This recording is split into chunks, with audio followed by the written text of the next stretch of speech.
So what we're going to do today is straight up start at wholesaling day one. My plan is to take everyone through what I would do if I started today. And I got roped into a community and I'm like, hey, what the hell do I do? Where do I start? So my idea is to do that. So what I'm going to do is write out steps as we go. I'm going to put everything into, as you know, I do everything. I record everything. So I think my main goal is to be starting out there is what direction do you want to go in? Do you want to reverse wholesale? So we're going to kind of explain all the different ways you can get started, what routes you can go, but I'm going to do it how I would do it personally. Step one for me would be establishing my plans, establishing everything I want. So it would be goals. Number one is goals. If you don't have something in mind while you're starting out, you never have a direction. Let's quickly get into that quickly and easily here. So one, set goals, realistic expectations, SMART. As you guys know, I always refer to SMART goals, which is specific, measurable, attainable, relevant, timely. So I would say goal number one, learn underwriting for each deal type. Two, make 60 calls within, let's say, 2 shifts. It's called 12 hours total of calling. 3 of 60 calls have 30 great conversations. 4 of 30 great conversations present offers. 5 follow and follow up. All right, so this goals just turned into to-dos, right? So I want to know where I'm heading. I want to know how I get there. My brain just kind of just went, how do I get there? So let's do a 1-year goal, 6-month goal, and a 1-month goal. Let's break this all down here. So my 1-year goal, I would like to close 10 deals, close 10 assignment deals and make $10,000 per deal, totaling 100K first year profits. 6 months, I would say we have to dwindle this down to make it more realistic. So 6 months, let's say finalize. No, that's going to be 1 month. Let's go to 1 month. Finalize learning. Let's focus on learning, right? Learn how to wholesale, right? 6 month. We're going to have 3 month in here. 3 month. Let's go 3 month. All systems in place and SOPs created. 6 month. Full system running and adjustments made. 5 deals secured. Okay. All right. So this is how I'd look at it, you guys. So set goals. They got to be smart, specific, measurable, attainable, relevant, and timely. I would go and work backwards from a 1 year. So 1 year, let's just say, hey, I want to close 10 assignment deals. I want to make 10,000 per deal. So totaling 100K in 1 year. 6 months, I want a full system running, all my adjustments being made, all my SOPs corrected. 3 months, I want all my systems in place. I want all my SOPs made. I want to feel confident in underwriting, and I want to start working on my network. 1 month, learn how to wholesale. So we're going to start at 1 month. That's where we're doing it right now. So me specifically, I'm learning how to underwrite. Very first thing, I am going to sit down with someone who knows how to do it. I'd probably pay somebody to underwrite with me or join a community where they're underwriting live all the time. Me personally, I'd probably find a really good wholesaler and say, hey, what are you doing? How do you underwrite? Teach me. The only thing that I need is that it's my hands on the computer and not yours. I want to learn how to do it. I don't want to watch you do it. I want to do it myself. It would probably take you a total 6 to 10 hours to really get a good grasp on it. Make sure you record it. Make sure you take notes. If you're not going to do that, in our resource hub, we have our underwriting videos already. So I would definitely look into that as well. So I would learn underwriting for each deal type. I would find the one that I relate to the most, and I would focus on that one as strongly as I can. That would be my initiative. So me personally, what I would do is look at high equity properties because I know every single deal type is going to work in high equity. Sellers have the most flexibility. So my brain is going to go high equity. That's going to be my look. And then now I can go through seller finance. I can go through Morby method. If there's any damages, I can probably get a deal because they have high equity, and I can go and do a fix and flip type of deal. So I have all these different options that I personally resonate with. I resonate with fix and flip. I resonate really well with seller finance and creative finance in terms of capital stacking. So 1, 2, 3, I have options for all types of deals right then and there. Subject to is cool, but for me personally, I'd rather create the loan than take over a loan in terms of mindset on that deal. So learn underwriting for each deal type. Now I know it. I'm going to focus on high equity leads. On or off market, doesn't matter. You need to go out and work on this stuff. You need to go out and do these things. You can't just say, oh, I'm only going to do on market, only going to talk to agents. I'm only going to do this. No, don't put yourself in a box day one. Don't put yourself in a box day 100. You guys hear me say this all the time at Catalyst. We don't box ourselves in. Ask my calling team. I don't box any of them in. I make sure that they're really operating at a level of freedom and being able to underwrite any type of deal, because that's where the skill, that's where the value comes from. High equity, I would say anything over 60% equity is a really good place to start. You might be in a hybrid range for some of those. You might be able to put 10, 20% down and be able to pull something. I would say around 60% equity and you're in a really good area. 50 to 60%. Okay. Then from there, you guys, I'm like, all right, I am going to find my voice. I'm going to find where my voice resonates. This is something I really haven't heard many people say in terms of various gurus, community leaders, what have you.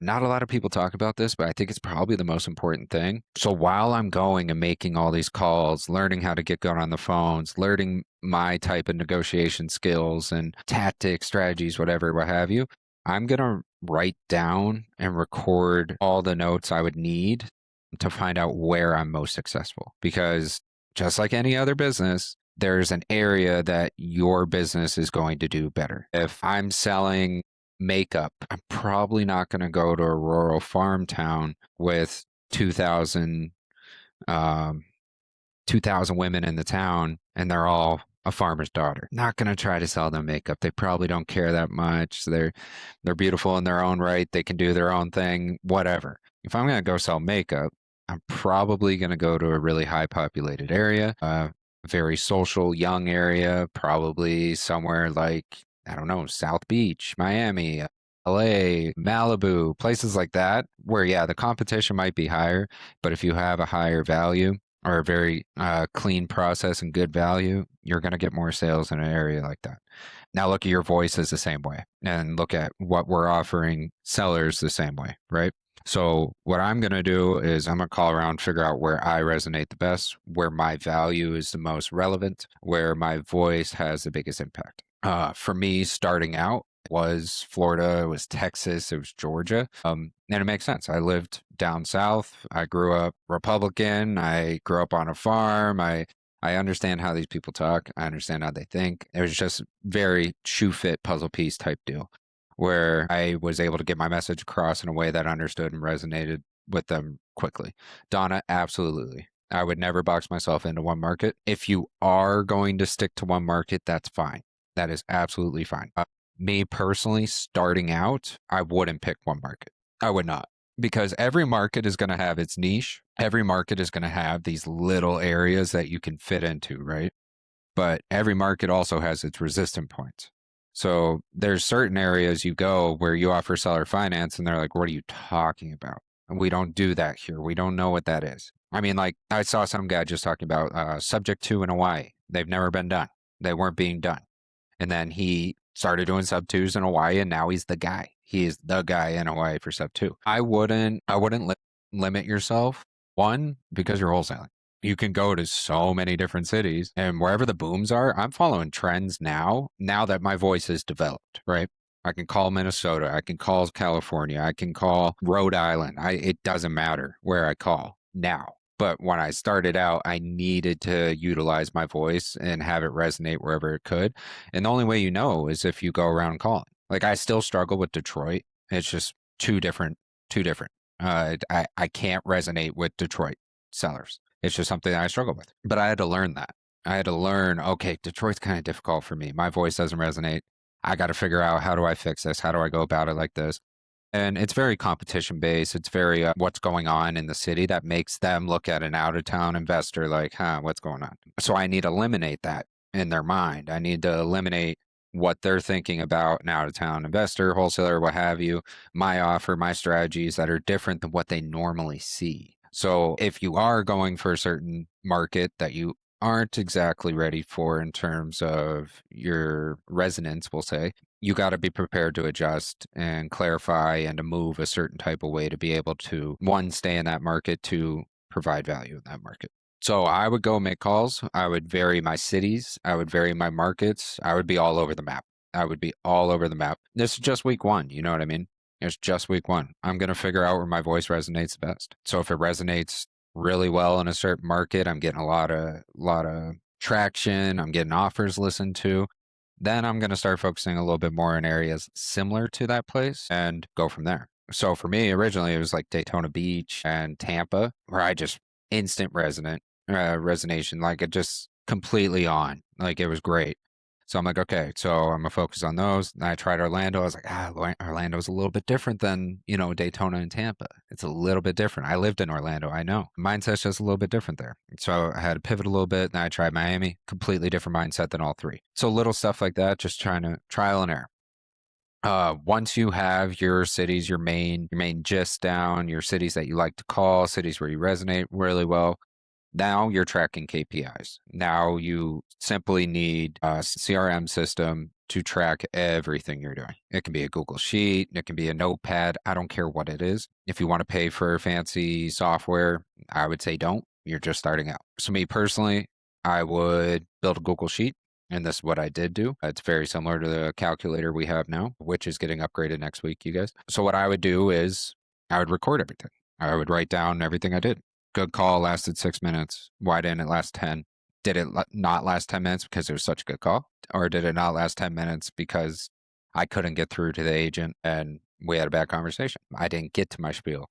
I mean, if you're not telling them what you're doing within the first minute and a half, personally, I think you're dead in the water anyhow. I don't like the Trojan horse tactic. I don't think it works that well. I don't think it's respectful of anybody's time, especially your own. Saying, hey, I had a few questions, talk, then pitch. I think coming out the gate and saying your intention right away really works. And typically you're going to just icebreaker who you are, learn who they are, tell them what you're doing, and then ask your questions. I had a call that I shared with you guys a couple weeks back where it was, hey, this is what I'm doing. Let me know if I'm wasting my time and your time. You know what I mean? But my time. Let me know if I'm wasting my time. This is what we do. This is how I operate. This is where we're at. I like opening the phone calls as well with, I came across your listing. I wanted to see if I could get in the running and placing an offer. I just had a few questions first. Oh, yeah, I can answer a question. Cool. Let me know if I'm wasting my time. Here's what we do. Oh, yeah, no problem. Awesome. Then ask my questions. I'm anchoring the conversation right away to what I need. And if it's a good fit, great. If it's not, then I'm going to move on.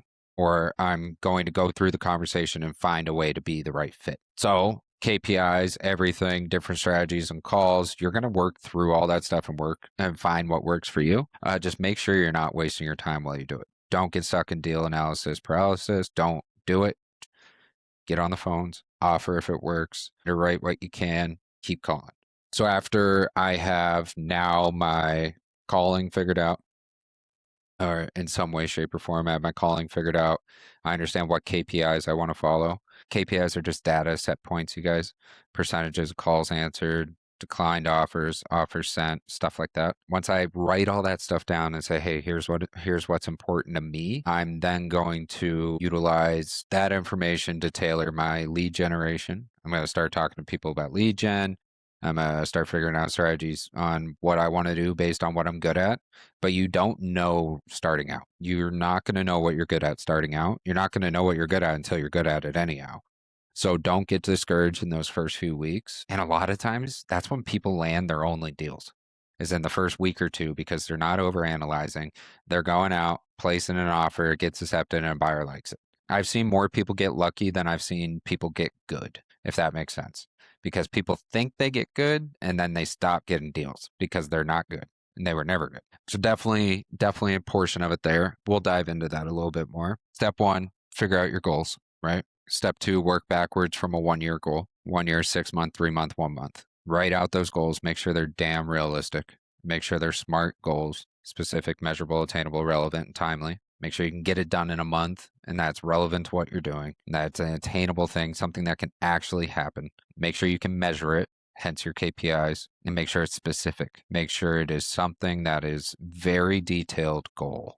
I want to land 10 deals within 1 year, and I want my financial aspect to reach $10,000 per deal.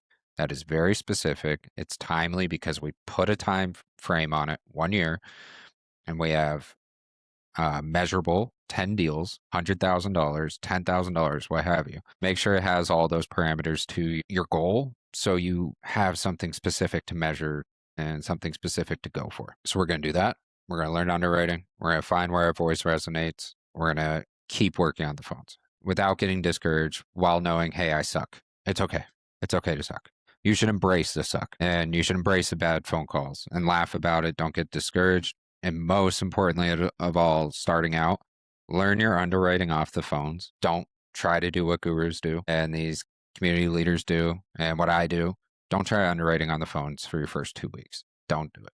You're not going to get good at it that way. You need to understand your tech. You need to understand how numbers work together. You need to understand how to negotiate in real time with those numbers and how they all work and everything. Where I can get on a phone with the seller and be like, yeah, well, if I have 5% interest, it's going to be an extra $180 a month. I need it to be a little bit lower than that. Can we either fix the interest or fix the amortization? For a lot of people, new people starting out, they're not going to understand that. And a lot of real estate agents don't even understand it. So I've sort of stopped negotiating those hard terms on the phone as much and just telling them a number I'm landing on. Hey, right now, I'm looking at this. I'm landing at 1,500. I need to be at 920. What can we do to get to 920? What do you need? Do you need more of a down payment? How do we fix this? Okay, I'll go underwrite and give you some ideas. This is the hard details on paper. Let me know. It can get more confusing and it can push people out of conversation. It turns them off. It becomes too analytical. We're people working with people. As soon as you add numbers and hard negotiations and everything into it, it gets confusing. It turns off that part of the brain that says, hey, I want to be your friend. And it turns everything into a transaction, which it is. But our job is to not turn it into a transaction in terms of what they're hearing, but to come off as here's value. And if you don't have that presentation of value, you're going to miss it. You're going to lose it. They're not going to like it. They're not going to pitch it to their seller. They're not going to, the seller's not going to tell his wife about it the right way because it was only transactional. And that's just not what you want. So remember that as well. So voice, negotiation, learn underwriting off the phone. This is all within, the first 2 weeks, right? This is how we're starting out. I want to get a little more detailed into day one, like actual day one and where I would go. I feel like it would be very confusing for a lot of people, especially if they've never wholesaled and just jumped into a community like ours. They'd be like, what the hell do I do? Like there's all these people talking about ROI and LOI and MOA and MAO and ARV and this, that, the other. And Ryan's getting called lazy and all these things. And it'd be confusing. So day one, you're going to look at things a little bit differently in terms of learning. So I think actual first thing I would do is learn all the terminology. Like absolute day one must is you got to learn that terminology. We have quizzes for it, luckily here. And I have a full index for it in our resources. So learn terminology would be number one. To plan an underwriting training. So plan your underwriting training, schedule it. If you don't know how and you don't know where, you got YouTube, you have me, you have different communities, you have all these different places. Some calculators will just do it for you. Our new calculator that I'll have next week is basically just going to do it for you. It's great. But you should still understand how all the numbers work together and what they're doing. Not to call you out, Ryan, but I've seen you use other technologies. I've seen another community. I'm not going to say their name, guys, because I am going to be posting this to YouTube. But I've seen other techs just do all the work for you. And then when it comes time to negotiate or really do it, you're like, fuck, I have to ask somebody a question regarding these numbers. I don't know how the tech did it. So our tech isn't going to fully do it for you, but it's going to get you across the line pretty well. But you'll still know what's going on. But don't rely on tech too much. Don't rely on AI. AI is not going to do it for you. It can get you really close, but it's not going to do it for you. Trust me. So plan an underwriting training, schedule it out for the next week. Really focus on understanding all aspects of a deal. Learn your terminology as well as you can. Next, I would time block. So I would take my entire day and I would time block it, even with stuff that is not work related. So right now, my time block, just off the top of my head, wake up 7:20, brush my teeth, shower, all that stuff. Takes me to about 8 o'clock. I set aside 30 minutes, do meditations, Bible reading. By 8:30, I'm like, okay, cool. Make my coffee. By that point, my girlfriend's usually getting ready for work or leaving for work. So by 9 o'clock, I'm working. So is she. So that's great. 9 o'clock, I'm locking in on all of my back end stuff. So all the stuff that needs to be done for my business right away. For me, it's all back end. It's not follow ups. It's not emails. I don't do any of that until later in the day, unless it's urgent. So my CRM will tell me, hey, this is urgent. You got to respond now. That first hour is for all that stuff. So typically I'm reviewing KPIs. I'm checking in with various people that I'm working with. I'm checking in on projects or sending out all my emails and everything. So it's just next step, or urgent for that next hour. By 10, I'm usually 10:30, depends. I'm usually locking into the Discord now. Following up with you guys here, getting ready for my live stream, coming up with ideas. So from like 10 to like 11:30, 11:45, that's like my idea hour. That's where I'm like, okay, I want to do this. I want to do this. And I'm just raffling off ideas, writing them all down, talking to people about it, reaching out to my mentors, reaching out to anybody who's opinion I respect and saying, hey, what do you think about this? What do you think about this? Tell me what about this. Reaching out to buyers. Hey, if my community did this, what would you think? Constant. Like I do that every single day. Then I block off 12 to 2 o'clock for streams. I've been missing them a lot lately. I'll hold myself accountable. I really have. But that's because we're working on so much back end and I had no choice. I really didn't. So 12 to 2 stream, hopefully. Usually at that point, I eat a late lunch, go light lunch. By 4 o'clock, well, let's say 3 o'clock. 3 o'clock, I'm logging back in, and this is me setting up for the next day. So from 3 to 5, I'm done with creation mode. I'm done getting lost in things. I'm done with ideas. I'm done with all these things. Now I'm looking at what my day tomorrow is going to look like. And from 3 to 5, I'm organizing how my day is going to look for the next day. I'm sending out any follow-up, sending out anything that I need answers on by the morning. And then I just keep that flow going. By 5 o'clock, I'm usually making dinner or grabbing a beer, going golfing. That's my fun time. 5 and on is fun. And that 3 to 5, sometimes I'm reaching out to people to set up something fun.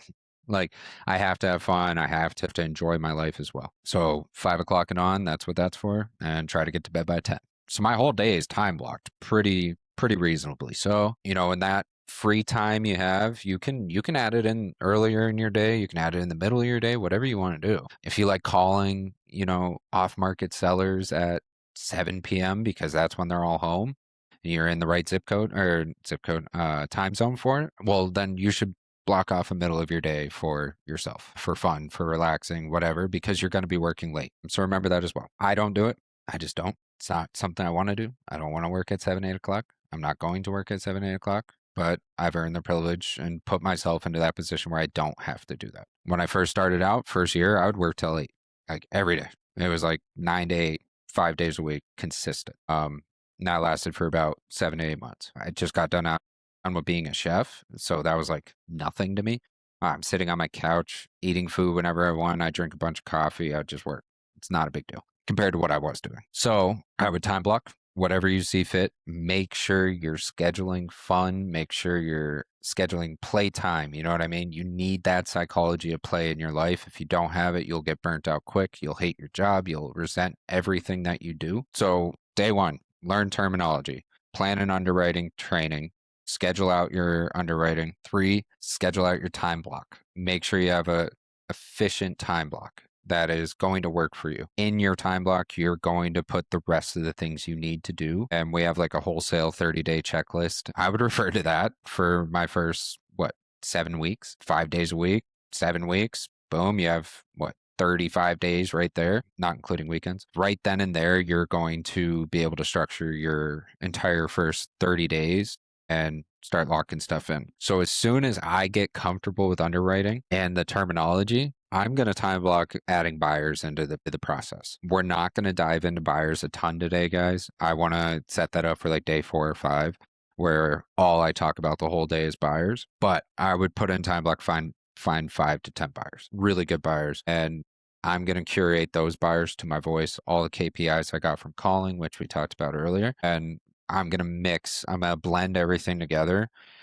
And if you guys follow me on social media, I have a reel about this as well, where as a wholesaler, my job is value, right? My job is bringing value to you guys, to my sellers and my buyers simultaneously. So what I want to do is find my buyers and find special moments in our deals and our due diligence, all these things to create value, to create consistency, and to ultimately drive my brand reputation to a point where they are constantly thinking of me when they need a deal. So special moments can be right now, perfect example, actually. I have a buyer who's about to buy Kara's deals. It's a package deal, great deal, like 16 cap. He's like, yeah, I gotta meet with my coach. I want him to underwrite it for me. I was like, well, let's get on the phone. I can underwrite it for you. I'll give you the real numbers. You already have everything. It's real. There's no funny business. By all means, please bring it to your coach. I think he's going to tell you to do it. But let's hop on right now. I can share my screen. We can underwrite together. You can give me any questions. It's like, yeah, all right. Yeah. He was hesitant because he was like, what the fuck? This is weird. Like, no, I have to go with my coach. And I'm like, no, let's go. I got on. I wrote it with him. He's like, wow, this is really well. What about the HVAC and the plumbing and the roof? I was like, look, if you're a little hesitant about the deal, I totally get it. You're an out-of-state investor investing in Memphis, Tennessee. Totally get it, dude. Said, here's everything we have on it. We already got a pre-inspection. We had everything we needed. I knew preparing that. I knew talking to Kara that she would have that ready too. And we got a pre-inspection already done. We didn't even have to pay for it. The seller just had it, which was super convenient. I knew that. So I'm like, awesome. Well, here you go. Plumbing catches were just cleaned out last month. Plumbing was redone in 2022. HVAC was redone in 2022 for one property. The other property was 2023. All 2 roofs are brand new as of 2021. So you have nothing to worry about here. Oh yeah, the HVAC. Yeah, it's all been serviced and redone in the last 4 years as well. So every question, every little moment this guy had, instead of being a wholesaler, being like, here's the pitch deck, here's everything you need, here's the numbers, hit me up if you like it. I was like, no, let's walk through it, dude. You're a person talking to a person. If you don't want to go the extra step to lock up a deal, then that's on you. So now he has all this information. He's taking it to his coach and he's like, great, this is awesome. I'm just going to take my coach and see if it's a good deal. I'm like, well, it's a great deal, but yeah, go right ahead. I know he's going to say yes. If this guru doesn't say yes, it's going to be because he wants to buy it himself. This is 16 cap, 2 properties for less than 150K and cash flow of $800 a month. At cash flow, that is a killer fucking deal. It's 20 grand, $800 back a month. You're going to get paid back in fucking 2 years. Not even. I actually don't even know if the math's right on that, but it feels right. Let's do the math. 800 times 24. All right, I was a month off. 25 months, you make all your money back. Turnkey properties, tenants in place. So finding that special moment is what I'm really referring to, guys, here. It doesn't matter about the math, special moments. Done this quite a few times with various buyers where it's, how do I make it special for them? How do I get them excited? How do I make them call me randomly? I want them calling me and being like, hey, dude, what's going on? Where are the deals? And I have a lot of buyers like that. I mean, just in this last week, you guys have heard buyers I do not know calling me like, hey, Magic Mike, what's going on, brother? Like, hey, like, buddy, like, find me a deal, find me this. It's because my brand, it's because my reputation. And now it's grown to a point where people are like, yeah, I know who you are. I've seen you posting in the group. I've seen you do this. I've seen some of your videos. And I'm like, great, sweet, awesome. I even had one buyer be like, oh, I'm already working with one of your callers. And it was Sam from Denver. She's like, yeah, I'm already working with Sam. I've heard nothing but great things about you guys. I was like, fucking awesome. That's great. Special moments. And you want to know why? Sam was the one who knew somebody that I reached out to, and they recognized our brand because Sam is so good at building reputation and rapport on a phone. He's amazing. absolutely phenomenal at it. And that's his best quality as a caller. So when I talk to a buyer, I was like, yeah, well, tell me what you guys talked about. I'm constantly just asking questions, you guys. That's it. Not yes or no question. Oh yeah, I know, Sam. Well, what do you know? What did he tell you? What did you guys talk about? Where did I fit into the conversation? There's just little stuff like that where they're like, oh, we're talking now. I want long breaths conversations with buyers and sellers, genuinely. I'll let a seller talk my ear off all day. I really don't care. It's all about branding and reputation, right? So that was a tangent for sure, but it's why you talk to buyers early, because the more buyers you talk to, the more opportunity you have, especially if you come off correctly the first interaction. Hey, this is our system. This is how we do things. This is just insert your buy box here. It'll take nothing more than 2 minutes. Tell me what you want. I'm on it. That type of professionalism and following up, where most people fail, sellers and buying side, is they don't follow up.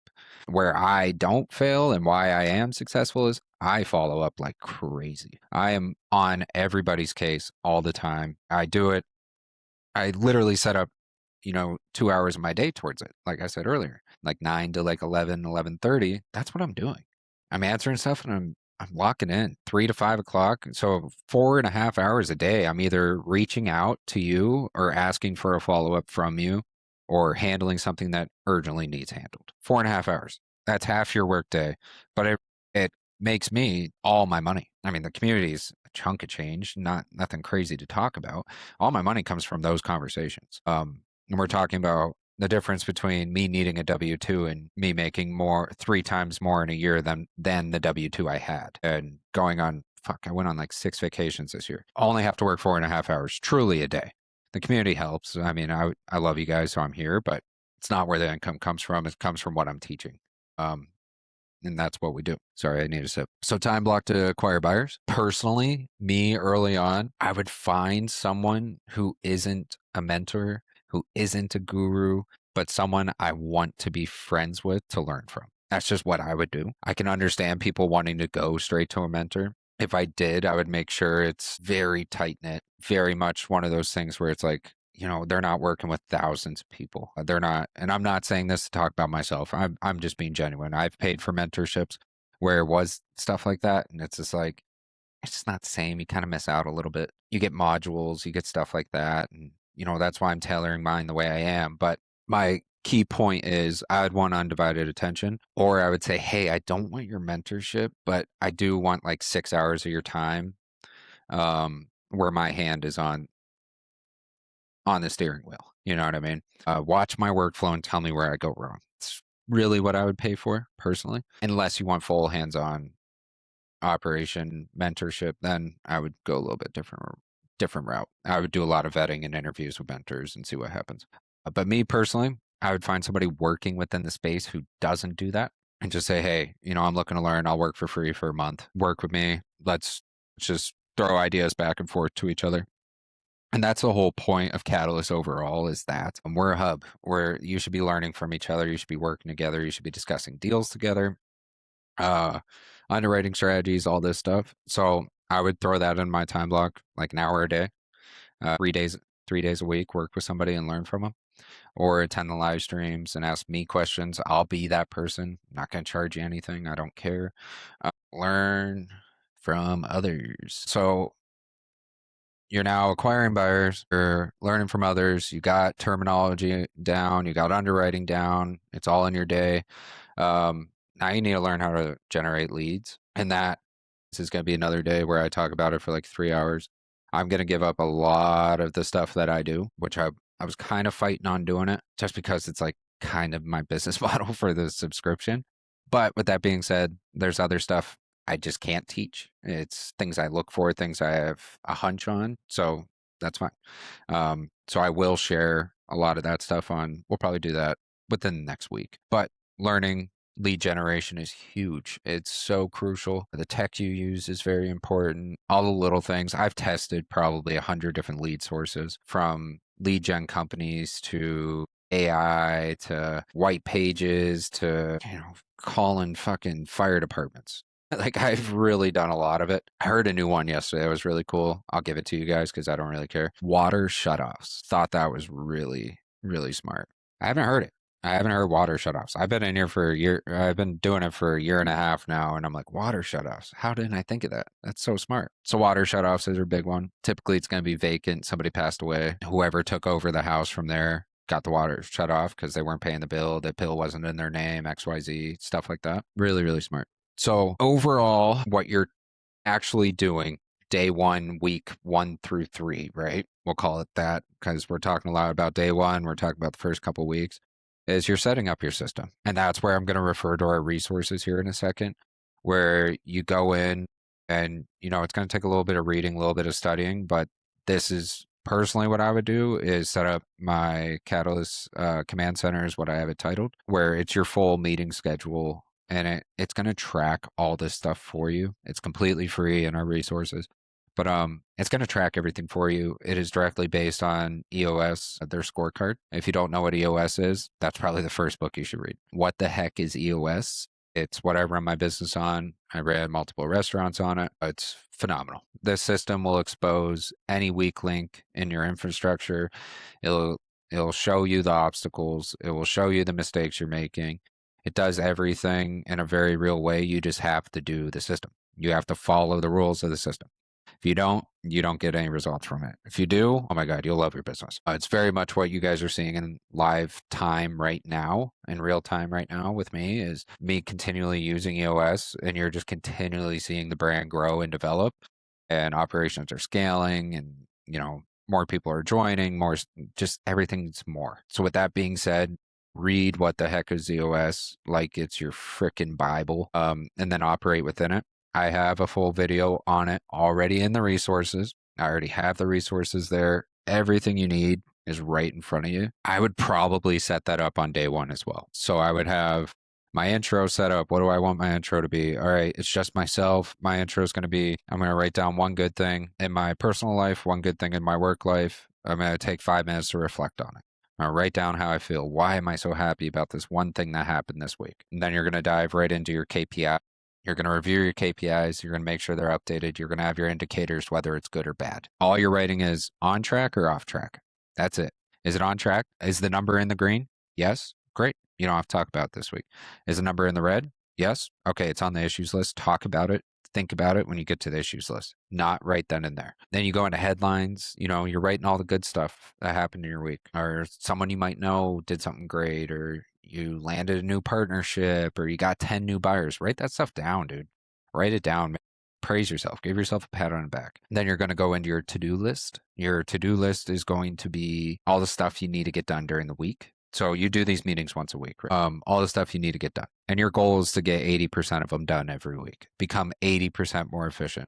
Now, what's really nice is after you check off your to-do list, you look at it, everything, you leave it. You leave it alone for right then and there. All right, this last week, I got 8 out of 10 things done. Great. Check, check, check, check, check, check, check, check. 2 things I need to get done, stay on there. And then I go into my issues list. And now I'm going to write down all the things that I need to be eliminated from my business, obstacles I'm facing, portions of my systems that are bottlenecking, everything that is not optimal and is hindering me from scaling, from growing, from making more money is going to go on that issues list. Now, if this is something that if you set up a to-do and it doesn't get solved within 10 days, it needs to go into a larger set goal or a rock. So everything is a trickle down system of getting shit done, basically. So if my issue can be solved in a week because I write it out smartly, remember specific, measurable, attainable, relevant, timely. So if I write out my issue and then I have my to do to get that issue solved, right? To get it out of my life. If you write it out smart, and you can get it done within a week, you should be able to get it done in a week, right? So in this, you go add your now to-dos to eliminate your then issues, and you're tracking this once a week, once a week, once a week, once a week. And you go and you get those to-dos done. You are going to be inherently 80% more efficient right away. You are now 80% more efficient, regardless of any conversation anyone wants to have with you. And that's just by you tracking your to-dos, tracking what's going on in your business, and giving yourself a pat on the back when you do something good. That's it. So then this is what this trickles down from is your 90-day goals. So you have quarterly goals, right? And in this file that I have for you guys in the resources, I'm not going to share my screen right now, but in this file, I'll reference it below. I will put a link there so you guys can check this all out. In this file is a goal area where you can set however many year goals. So what I did for Catalyst was 7, 5, 3, and 1. No. Just kidding. Sorry, we changed it. It's 5, 3, 1. So 5-year goal, 3-year goal, 1-year goal. And I have multiple goals per year. And then my quarterly goals, which are referenced to as rocks and the EOS system, they need to be tailored to achieving your 1-year goal, your 3-year goal, your 5-year goal. But if I'm in year 1, my rocks are only towards achieving year 1's goal. So every quarter, all of my to-dos are fixated on getting the rock done for that 90 days. So we'll do a quick example, you guys. Year 1, 100K in assignments. So my 90-day goals are going to be goals that make it so I close $100,000 in assignments that year. So my first goal, quarter 1 rock, would be optimize all systems and optimize lead generation system and get to a success rate of 40%. You know what I mean? Something like that. It's something that directly says, hey, I'm going to make 100K this year. And then every quarter, you're going to have another stepping stone that gets you closer and closer to your goal. You have that year 1 goal needs to feed into your year 3 goal. That year 3 goal needs to feed into your 5-year goal, 5, 7, 10, so on and so forth. But then what you're doing is you then are breaking it down by day. So you are taking your 90-day goal, going to your issues list, identifying things that are going to cause you not to achieve your 90-day goal. So now I have all these obstacles that I'm writing out and saying, all right, this week I'm working on this and I need to get it done because I have to get 80% of my to-dos done. And then you do that. And then next week, all right, next thing, boom, here we go. Oh man, that issue from 2 weeks ago showed back up. How do I get rid of it for good? I'm gonna go talk to somebody. Now I have a to-do written. All right, I'm gonna go call Michael and make sure that I'm not doing this wrong because second time this has showed up in 2 weeks. What do I do?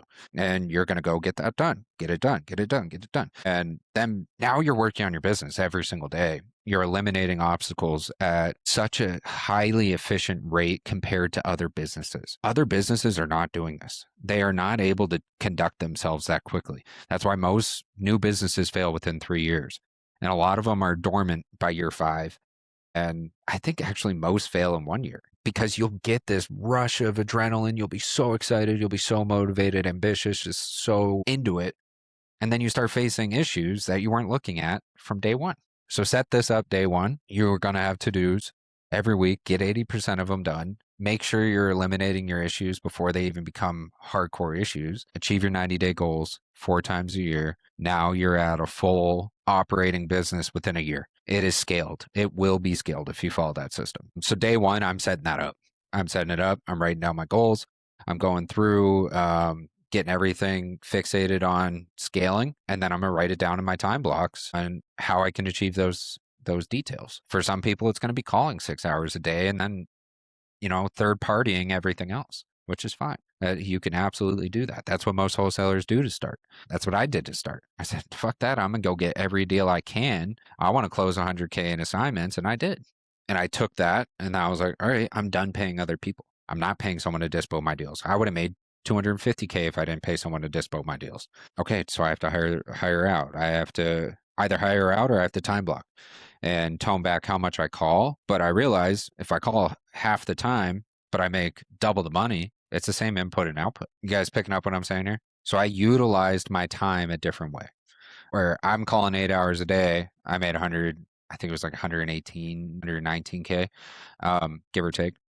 Ryan, if we got paid full on that one deal, it probably would have been 121. Not to mention the one person who told him it was a different assignment than what we could have got, but neither here nor there. So let's call it 120 grand, 8 hours a week. That's good. That's good money. But I paid out a ton in fees on the first 80K. First 80K, I gave away 60%. So if I call 4 to 5 hours a day and I make 100% of every assignment, let's call it 80K, that's 80 grand right there versus, what was supposed to be 175 on 8 hours. So if we do the math, I'm leveling out the same amount of money for less effort. That's why you learn. The effort turns into somewhere else where, okay, I'll call half the time, I'll dispo half the time. And now I know everything. Now I'm like, all right, I learned transaction coordinators. I learned how to talk to buyers, learned how to talk to sellers, learned how to talk to lenders. And I make 100% of my fee. I might have $1,000 to throw to a TC. That's fine. But now it's scaled up so much to the point where I'm going to hire a dispo manager and I'm going to hire more callers and I'm going to get 100% of my time back where I won't have to do anything. I'll just have to make sure the systems are running in place and that people are happy. I'll have to make sure they're making enough money for their effort. So now I went from crawling out of a debt hole to giving people money when they weren't the legs in the deal, to dispoing for 100% profits, to coordinating with a transaction coordinator for clean deals and all of the things that I needed for my buyers and the sellers to be happy and my reputation to stay intact. And now I'm going to hire it out. I'm a not third party it, but I'm just going to create another branch of my business and we're going to pay each other. My effort continuously goes lower while the income continuously goes up. That to me is a perfectly scalable business. That is a smart business.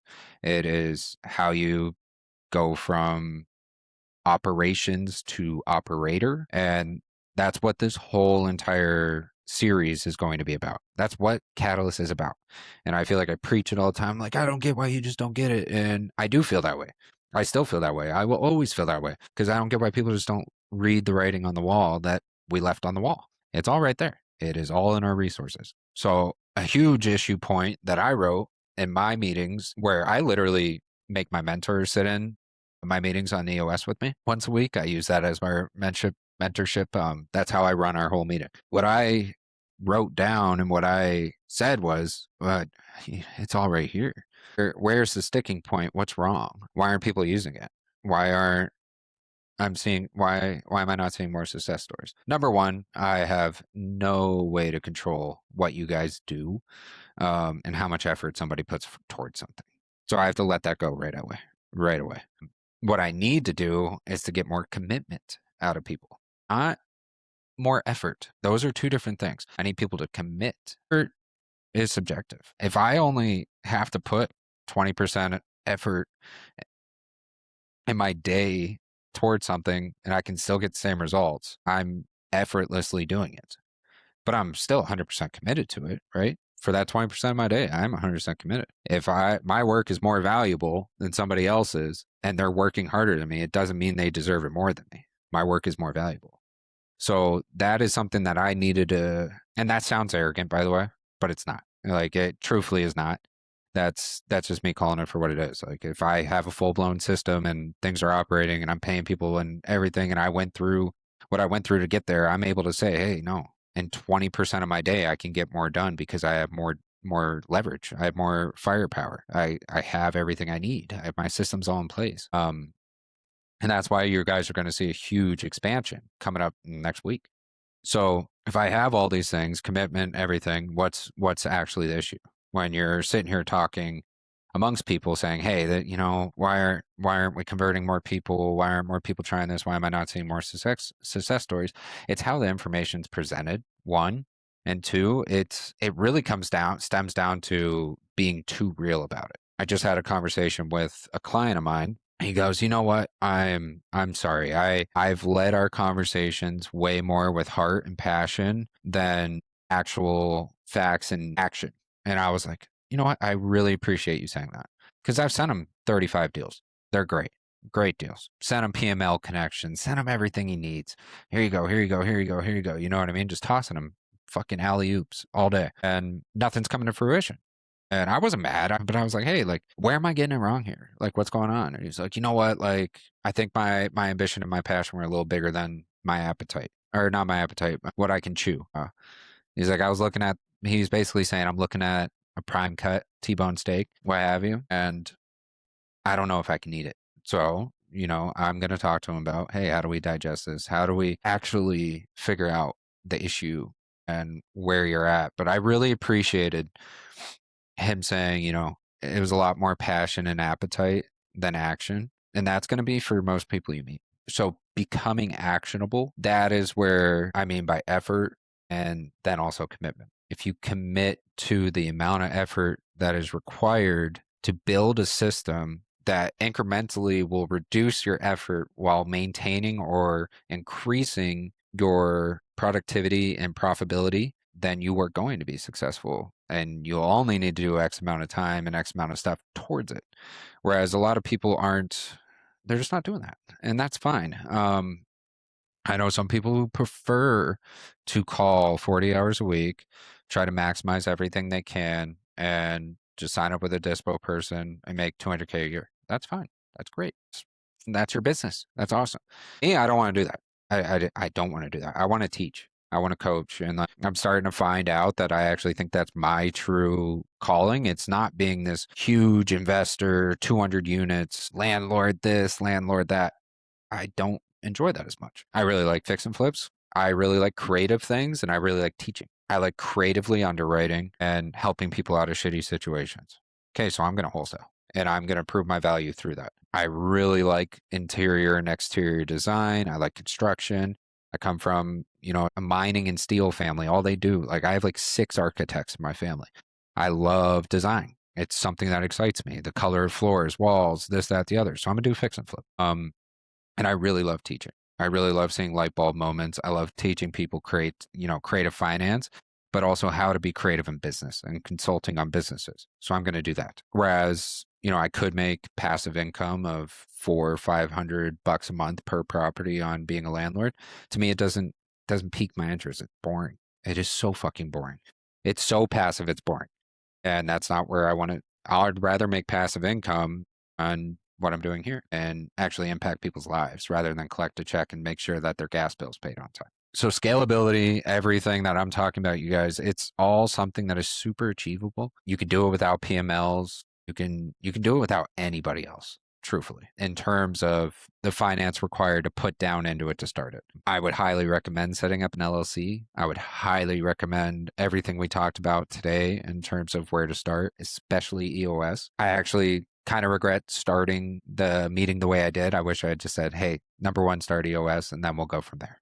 Because EOS is going to lay the groundwork that we were already talking about. So lay that groundwork and time block your day according to once your day is time blocked, you are going to see 110% difference in your efficiency and what you're getting done in real time.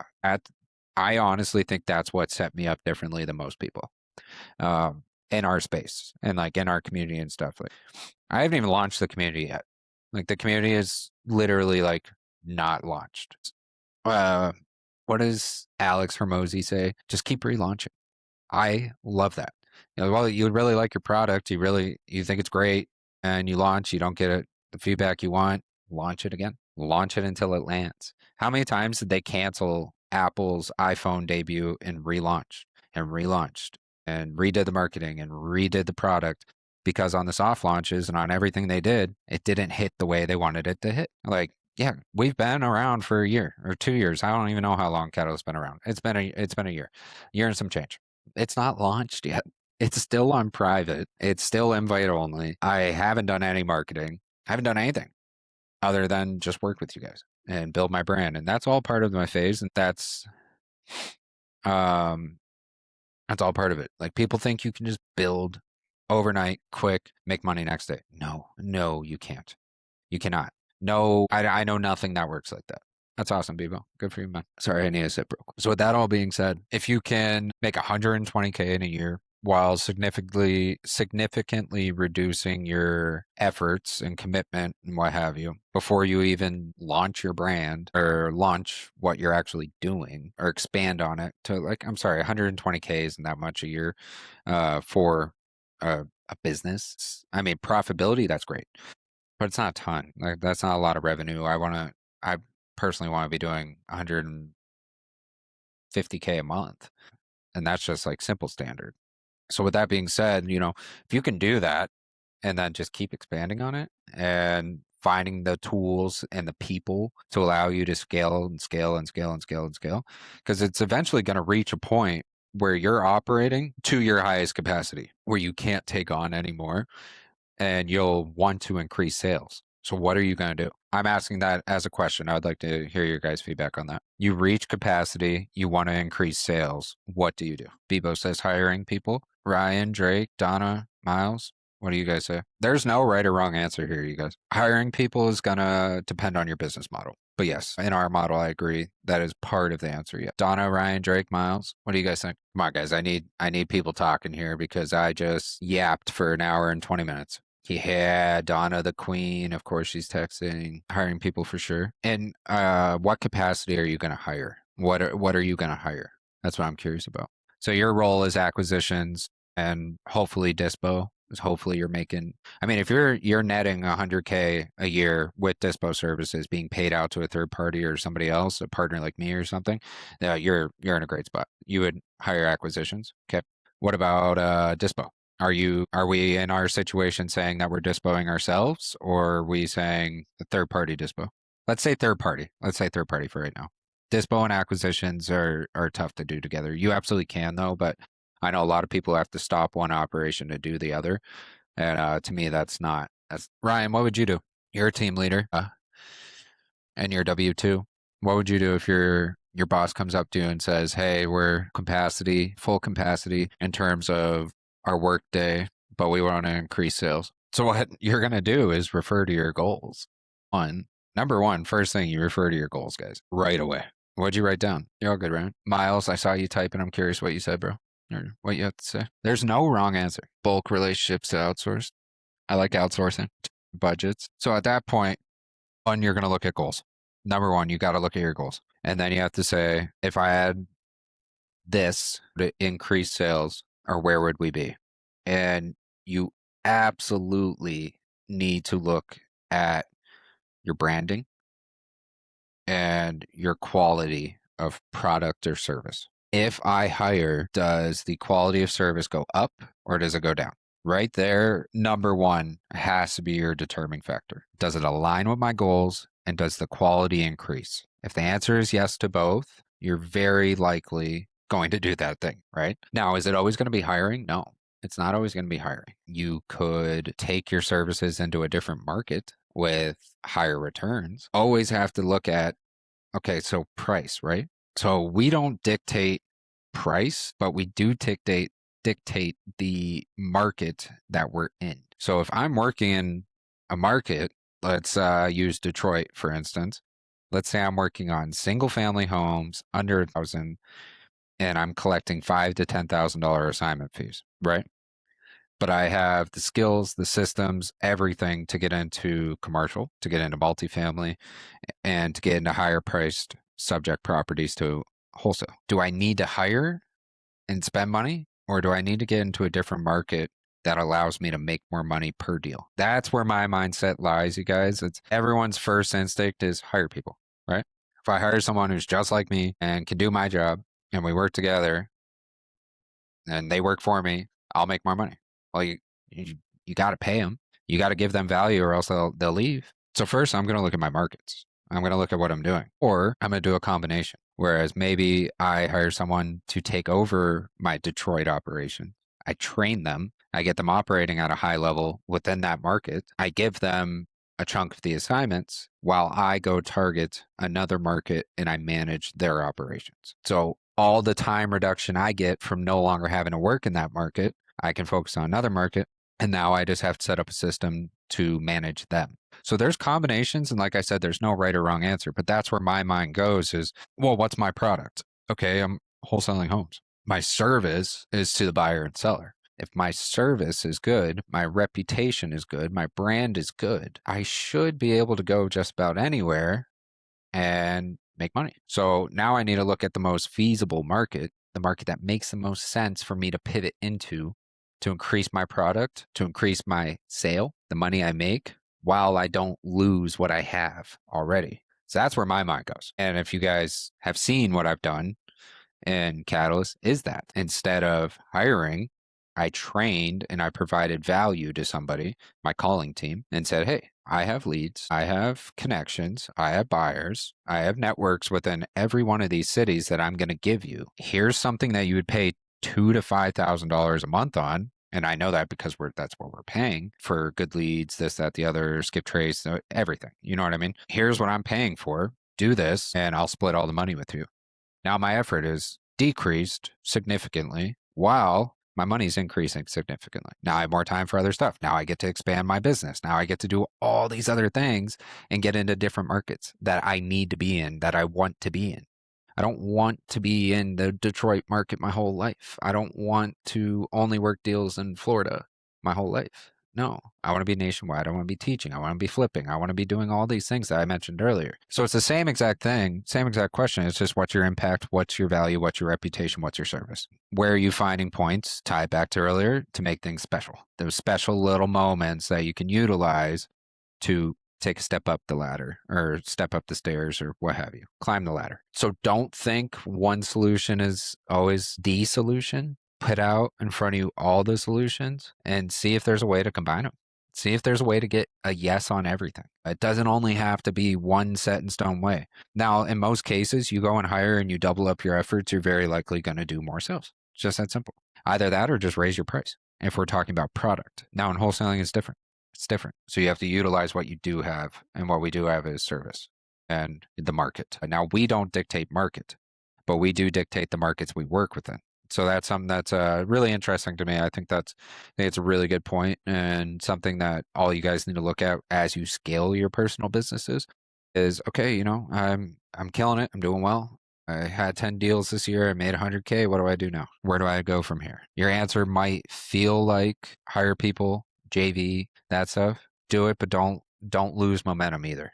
Don't lose momentum while you build, because losing momentum while you're building only really brings in headaches and more obstacles and everything. And if you lose an income stream while trying to build another one, 3 to 6 months into it, you just realize you're rebuilding your whole brand. Not a lot of people have the insight like that, but a lot of people do try and fail and then ask themselves why, and they just don't understand it. And that's why. It's because they lost momentum. All right, I'm going to press send on this. Just little notes that we had. Any questions, anything valuable from today's conversation that you have questions on or want to know how to get into it? What can I do for you guys? I do want to talk about the updates a little bit afterwards. So if you guys have any questions, stuff, I feel like that's a really good stopping point for day one. That was definitely more information than I was planning on talking about on day one, like for sure.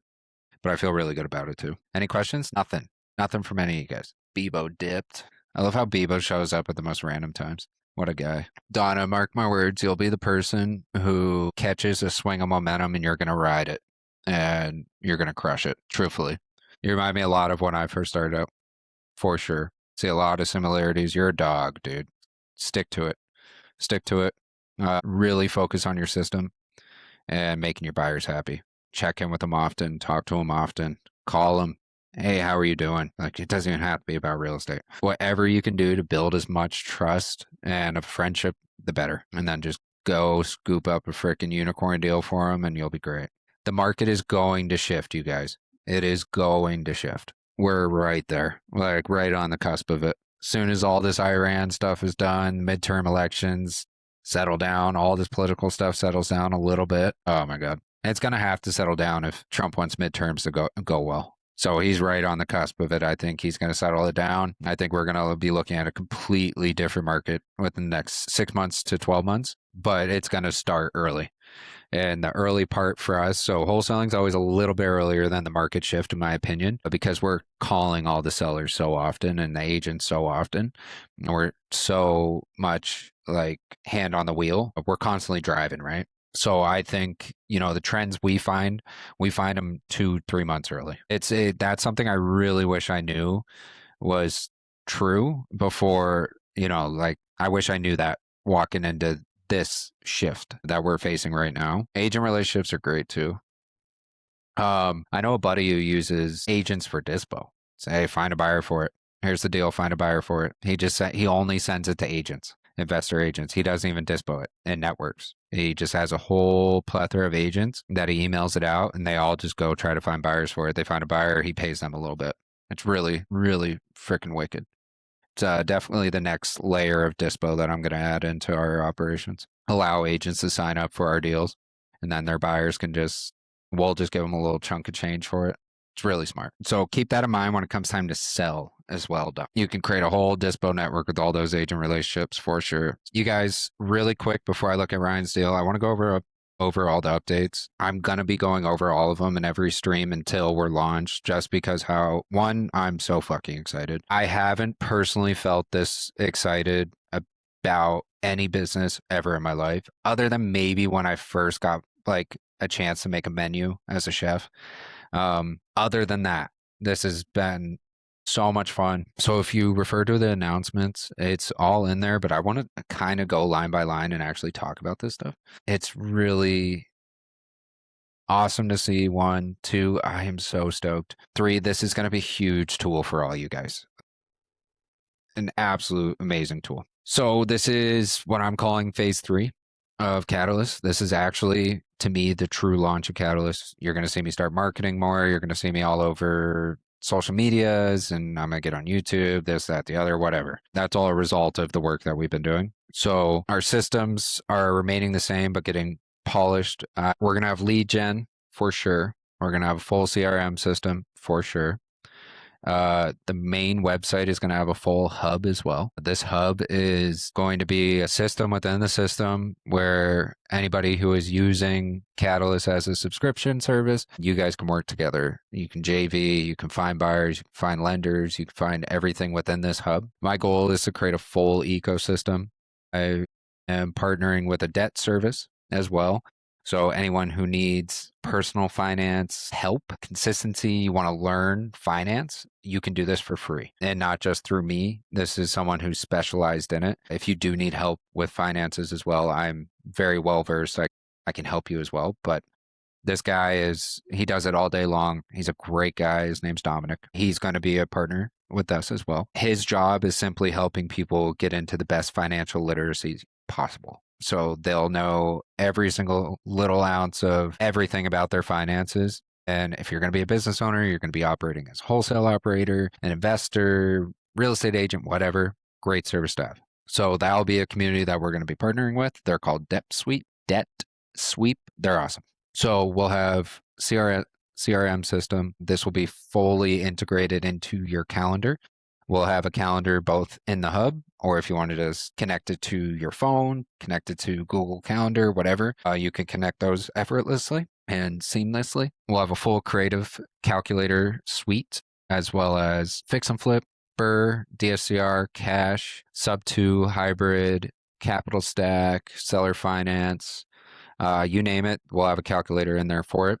And they all look really good. They're operating very well. We'll have a full marketplace as well. So you won't need to go to 10 different marketplaces to dispo your deal. All you have to do is contact me and we just upload it right to the marketplace. It'll look a lot like Zillow. You'll have the world map. You'll have the listings on one side. You'll be able to go through, buy or sell any deal you want. We'll have lender access. So we're partnering with Power Deals as well. For anyone who doesn't know, Joe Salvador and Danny Hacker, those are 2 people that I work with. I work with Danny a ton. He helps me structure creative financing on the back end before I even have to pay $1 towards lending. So I can call Danny and be like, hey, this is a situation. What do I do?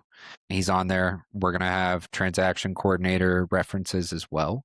So you need a TC. I'll have people that I've worked with as a TC who I can vouch for in this program too.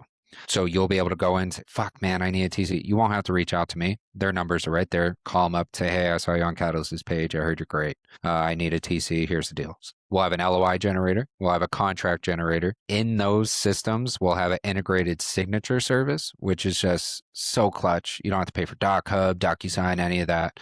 It's all going to be in there. So you need to generate a contract. Boom. Put in your contract, all your signatures, everything. It'll be right up there for you. Furthermore, on the Discord side of things, so this will all connect to our Discord. So you sign up, you got your subscription, what have you, you'll instantly be placed into the role system here on the Discord.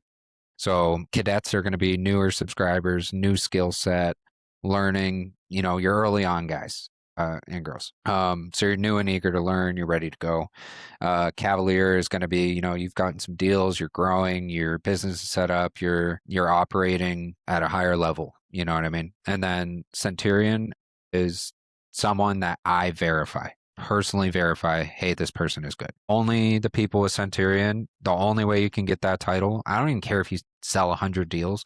If you don't do it in a way I like, you're not getting that title. So that is like Michael verified operator. Hey, this person is legit. You can work with them. You can trust them. You can talk to them, whatever. That's where I put my reputation on the line to co-sign on somebody else. So you'll go in right now and see people already with the Centurion title. It's because they're people I trust and I would work with, or I have worked with, and they've been great. Furthermore, what's really fun is we're going to have a leaderboard system within our hub as well. So people completing mini games, completing quizzes, attending live streams, selling deals, getting deals, JVing, it's all going to go into a point system. And every 1 to 3 months, I'm going to post the Catalyst Titan. If you get the Titan title, essentially it's saying that you're a boss, like you're a killer operator, you're just doing phenomenal. And then with that, you win some money. So we're going to work on cash prizes and AirPods, iPads, laptops. I don't even care. You win the Titan title, you're going to win a lot, and then you get to hold that title. So this is all about commitment, you guys. It's all centered around progress, commitment, growing levels, one, but two, just growing your operations. And I want to gamify it a bit. I want it to be exciting. I want it to be fun. I want it to be a competition. I want a full ecosystem. Even like if you refer people to our TCs or our lenders, our community, you're getting points for all these things on your leaderboard. So we'll have this whole system where you get little points and it all tracks it for you, and it's super exciting. And it's all saying, hey, I'm growing my network. If I am committing to growing my network, I get rewarded for it. And not only that, you get a write-up on you. You get to come up during live streams, talk about what you're doing. You get to grow your business in front of all of us, and then you get featured on the website as well. So there's a lot of stuff that comes with it other than just your own success. You get recognized for that success as well. The operator mentorship is open. So this is for people looking for a 6-week course working with me. My goal in this is to make it so you don't need me, you don't need dispositions, you don't need anything but yourself and your own scalable business. So if you are looking for a mentorship opportunity or know anyone who is, I also will give referrals. If someone you know buys it, I'll give you $1,000. Cost is $5,000. It's non-negotiable, and you work with me for 6 weeks straight. Another huge goal out of it is that we create more operators who are operating at a very high level. In that, huge goal of mine is personally to help people have a bigger impact and to tell people everything I know. Like I said earlier, I want to learn. I want to help people learn, and I want to learn while I do it. So that full system, if you guys need anything, have any interest in it, or you want to become an affiliate by selling it, make $1,000 per referral, let me know. I can get that set up for you very seamlessly. Very easy. Furthermore, every live stream is now going to be recorded and added to the Catalyst resource library, as well as a YouTube page that I'll be starting. If you guys have time, what really helps me is just a follow and a like and a comment on some of my posts. I'll post my link me in the comment section. I do need support too, guys. I can go and help you guys answer all your questions all you want.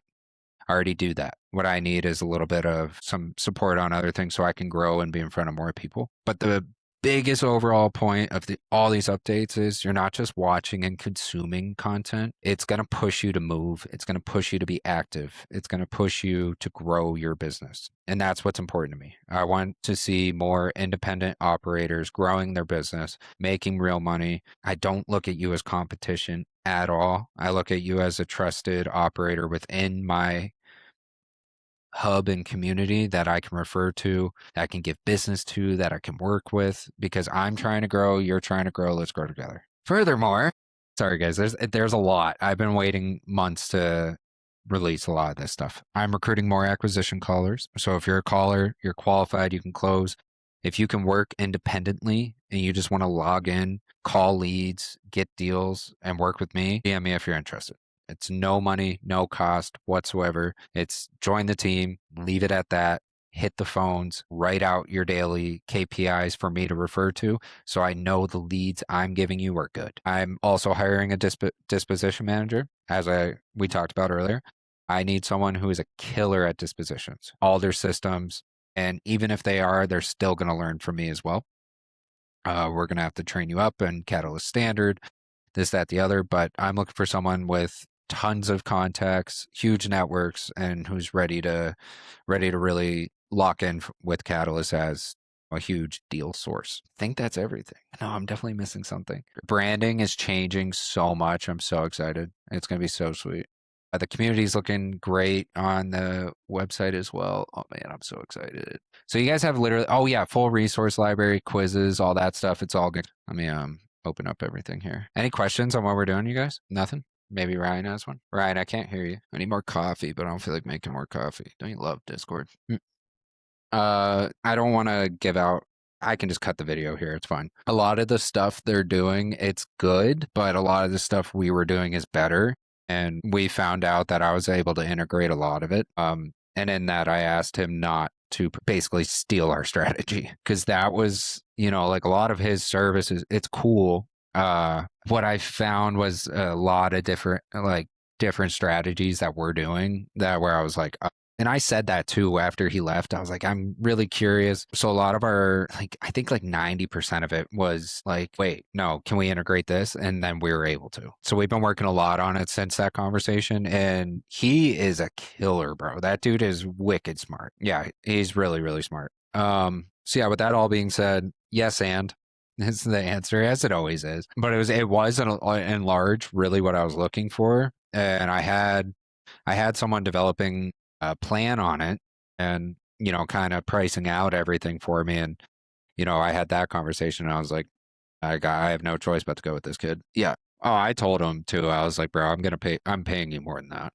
I was like, I'm going to need a lot of ongoing stuff. I'm fine with paying you more. Well, yeah, but stuff that I had to add, all the APIs and apps and everything. I was like, dude, there's no way. I already looked into it. Like the cheapest way we could do it would be like $300 a month.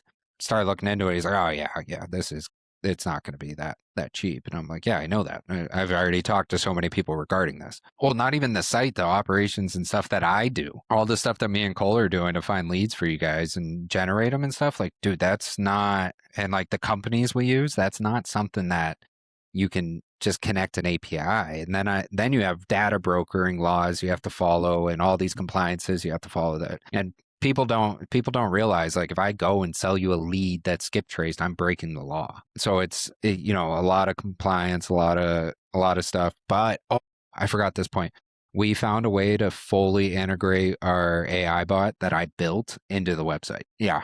It's fully built so it's going to be on every page and it's going to be like smart utilizing the info on the page. And so when you reference something, you can talk to it or say like, hey, like put this lead in, like you can be on one page, right? Say you're in your calculator. You can chat in the bot and be like, hey, put this calculator into a to-do for tomorrow and save all the information and it'll do that for you. So you don't have to leave the tab, press any buttons. You can just say, do this and it does it. So it's literally like having a virtual assistant with you at all times. I'm still figuring out how to team base this. So like I'm fully expecting, teams to want to use this tech as their CRM and everything. So I'm still figuring out how to price that out. I may just do one of one. You got to have a membership to use certain portions of the tech. So right now, any free member will be able to use the calculator and the resources. If you want all the other features, you have to subscribe because there's no way I can be spending this much money and not getting paid for it. There's just no way. It's not cheap, but it's definitely worth it. Definitely worth it. Look at this is our inspiration right now for the marketplace. I'll show you guys. So it'll have all the deals listed, but I just wanted to show you guys the look right now. My inspiration was like satellite images at night of cities. You guys able to see it?